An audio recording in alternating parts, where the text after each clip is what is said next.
Hello everyone, good morning, welcome back to my new video. I hope তোমরা সবাই ভালো আছো আর সুস্থ আছো। আর আমরা খুব ভালো নেই। তাতান এখনো সুস্থ হয়নি, এখনো নার্সিংহোমে ভর্তি আছে। আর তাতান ভর্তি আছে আজকে নিয়ে 3 দিন হচ্ছে। কাল রাতে ওর পাপা চলে গিয়েছিল নার্সিংহোমে যেখানে থাকে।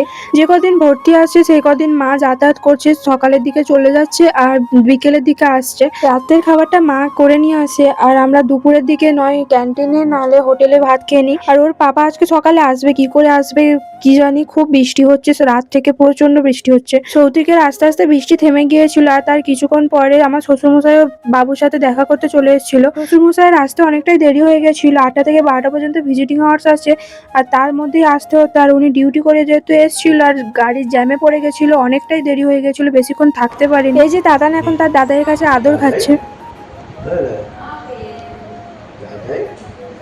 ওই দাদাভাই কোথায় রে?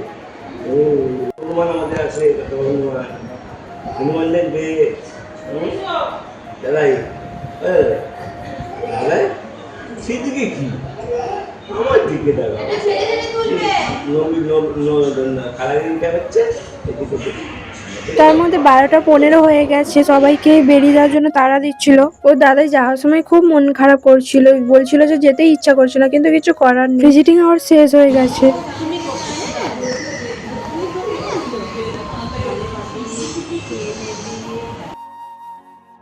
মা বাড়ি যাওয়ার জন্য বেরিয়ে পড়েছে আর আজ একটু দেরি করেই বেরিয়েছে, যেহেতু আজকে ছিল রান্না পূজা, ওই জন্য 2:30টার দিকে বেরিয়েছে। আর 3টে থেকে ভিজিটিং আওয়ার্স আবার শুরু হয়ে যাবে।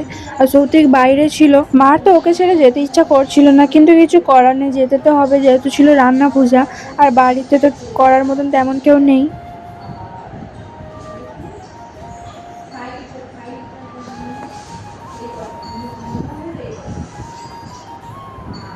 মা চলে যাবে বলে জুতো বের করছিল, কিন্তু আবার ফিরে এসে ওকে আদর করছে।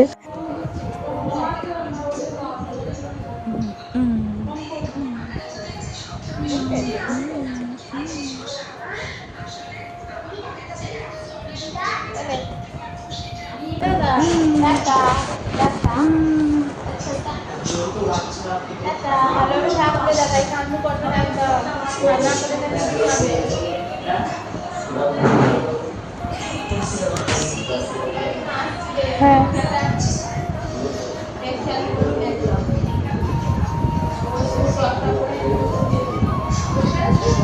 মা যাওয়ার সময় গেটের কাছে দাঁড়িয়ে ওখানে বেডে যারা ছিল তাদের সাথে এখন কথা বলতে। আর সত্যি কথা বলতে কয়েকদিন একসঙ্গে থাকলে না অচেনা লোকও যেন কত চেনা হয়ে যায়, ফ্যামিলির মতন হয়ে যায়। মা যাওয়ার আগে বাবুর যে কাঁথা কাপড়, তার জামা যেগুলো সকালে কেচে দিয়েছিল সেইগুলো বাইরে শুকনো ছিল, ওইগুলো তুলে দিয়ে গেছে। ওইগুলোই বসে বসে ভাঁজ করছিলাম, তখন বাবু ঘুমাচ্ছিল। আর এদিকে 3টে বেজে গেছে, কিন্তু সৌতিকের কোনো পাত্তা নেই, কোথায় গেছে কি জানি। বাইরে আসে বলল। পাশের বেডটা যেহেতু ফাঁকা ছিল, ওই বেডে বসে বসে এইগুলো গুছিয়ে নিচ্ছিলাম। আর ওই বেডটা তো পরিষ্কার করে দিতে হবে, কারণ পাশের বেডে তো কিছু রাখা যাবে না।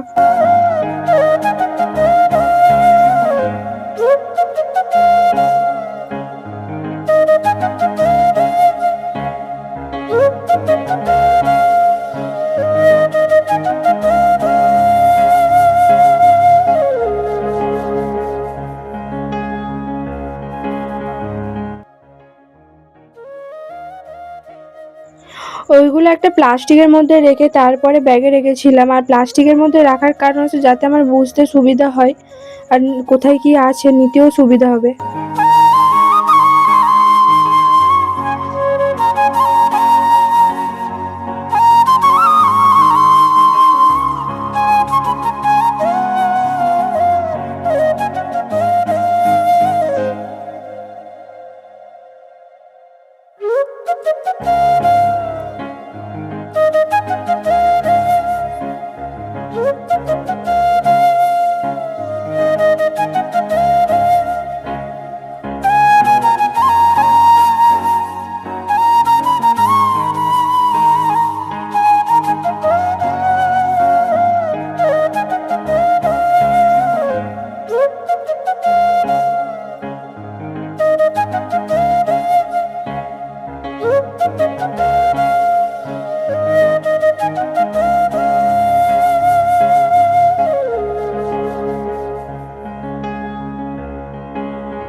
এইগুলো গুছাতে গুছাতে বাবু কাঁদছিল, তাই ওকে কোলে নিয়ে এখন গল্প করছিলাম ওর সাথে।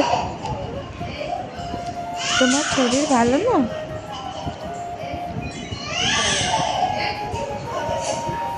কি গো?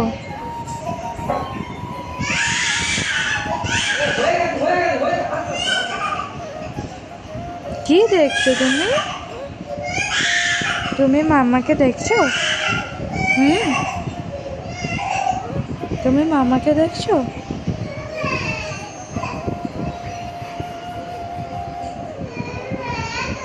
কি দেখছো?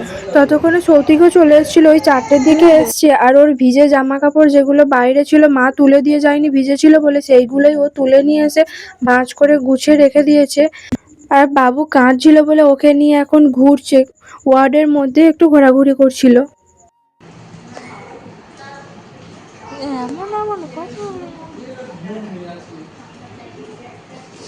তার পরের দিনকেই ওকে ছুটি করে নিয়ে আমরা চলে এসেছিলাম। ওর বাবা যেই নার্সিংহোমে থাকে ওই নার্সিংহোমেই চলে এসেছিলাম। আর ও যে ভ্যাকসিনটা নিচ্ছিল, ওর ডোজ যে কটা বাকি ছিল ওর পাপা বললো যে ওর নিজেই দিয়ে দেবে, ওই জন্য নিয়ে চলে এসেছিল। আর ওই দিন ছিল বিশ্বকর্মা পূজা, মানে রান্না পূজার পরের দিনকেই মা আমাদের ওখান থেকে গাড়ি রিজার্ভ করে আনতে গিয়েছিল, আবার এখান থেকে বাড়ি গিয়েছিল। বাড়ি গিয়ে কিছু কাচাকুচি করে তারপর দুপুরের খাবার নিয়ে এসছে আমাদের জন্য।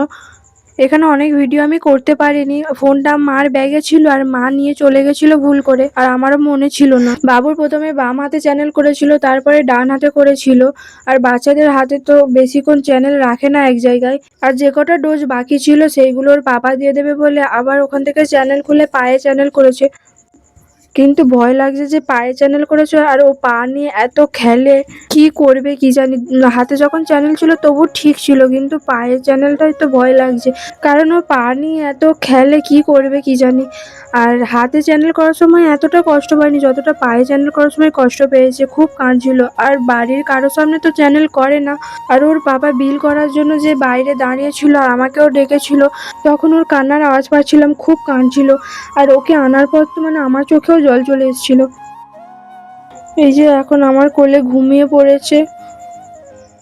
মা আমার খাবার দিয়ে দিয়েছে, ওই জন্য ওকে বিছানা করে শুইয়ে দিয়ে এই খেতে বসছি এখন। আর সৌতিককে বললো খেয়ে যেতে, কিন্তু ও খেলো না, চলে গেছে। ওর জামা কাপড় কেচে স্নান করে তারপর খেতে আসবে। আর অনেকটাই দেরি হয়ে গেছিল, ওই জন্যই আমি খেতে বসে গিয়েছিলাম।